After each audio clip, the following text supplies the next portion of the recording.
Hi, social studies teachers. My name is Kelly, and in this video, I'm going to talk about primary and secondary resources and some strategies for sourcing these items. Our social studies units are designed around a compelling question and 2 to 5 supporting questions. In order to answer these questions, students will need to gather information from various sources. These can be images, text, maps, charts, videos, interviews, and more. All of these sources can be labeled as either primary or secondary sources.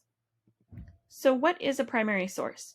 A primary source is something that was created at the time of an event or by someone who was at the event. The word primary means first, so use this to remember that primary sources were created by someone who experienced it firsthand. Let's say that your students are studying immigration of the late 1800s, early 1900s. Some primary sources that you might use are pictures of those who immigrated, records from Ellis Island, newspaper articles from that time period, journal entries from an immigrant, or the boarding passes used for the boat trip across the Atlantic. All of these items are primary sources because they were created at the time of the event or by the people who experienced it firsthand. Other primary sources include letters, speeches, autobiographies, maps, material items such as clothing, toys, furniture, cookware, etc., music, art, films, and many more. It can be the actual item or a copy of the item, such as a photocopy of a news article or a typed version of a handwritten letter. As long as the item is from the time you're researching or it documents someone's firsthand experience, it counts as a primary source. So then what is a secondary source? A secondary source is something that was created after an event or by someone who wasn't there. Secondary sources are sources that are created without the firsthand experience. If we continue researching immigration, we might use a textbook, a nonfiction children's book, websites, or biographies to find out more.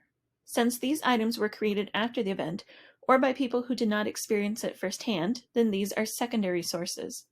Most secondary sources get their information from primary sources. Some even include quotes or images of the original primary source. Other secondary sources include other types of books, such as biographies, articles that were written well after the event, and documentaries. Now you might be wondering how to help your students interact with primary and secondary sources. There are 3 strategies that I'd like to share with you: sourcing, WDIS, and QFT. The first strategy is sourcing. This involves using a series of questions to find out more about the primary or secondary source. By answering these questions, students will be able to determine if the item is a primary or secondary source, as well as the reason why it was created. So let's try out some of these questions based on this item we have here. Some of the questions we can answer by looking at the item, while the others we will need the sourcing information that you can see below the questions. So our first question is, what is it? Well, this item is a picture. Who created it? We need to look at the sourcing information, and we can see that it was from William H. Rowe. When was it created? 1902. Where was it created? Now this one's tricky because it doesn't specifically list where this picture was taken. So we use our best guess. This was probably taken at a place where these people are waiting to go somewhere. And if we happen to know that it's about immigration, we can guess that it is a place they're waiting to go into the next country, or maybe they're even on the ship still making the journey across. So why was this picture created? Most likely it was created to show the feelings of the people immigrating, or it was for record-keeping purposes for the government.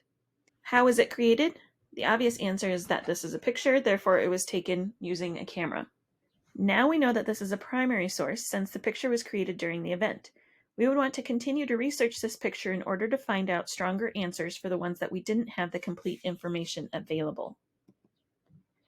The second strategy is called What Do I See, or WDIS for short. This is an easy way for students to pull information from a source by looking at it. Simply display the source or provide a copy of it and ask students to circle and list what they notice in the source.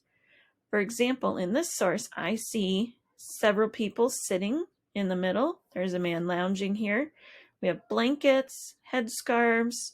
People look like they're dressed in older clothes from a different time period. There's children, women, men. There's people standing. Some are looking out. This appears to be a room. I can't figure out what's back here. Is it water? Is it land? There's writing at the bottom that appears to be a label. There's lots of different parts to this picture. This strategy can be used alone or in conjunction with either of the other strategies. The third strategy is the question formulation technique, or QFT. QFT is a method for helping students generate questions based on primary and secondary sources. This method can be used with all grade levels and is a good follow-up to the WDIS strategy. As you can see, there are some steps here listed. What you would do is you would provide the source or the item to the students, and then you would give them these directions. Write as many questions as you can. You don't stop to discuss, judge, or answer any of them. Write down every question exactly as it is stated, and change any statements to questions. The next steps would be to organize the types of questions generated, and then choose the most important ones to focus on and answer. You can find a link to the QFT document and videos about the WDIS strategy in the description of this video. Thank you for watching this video about primary and secondary sources and the 3 strategies.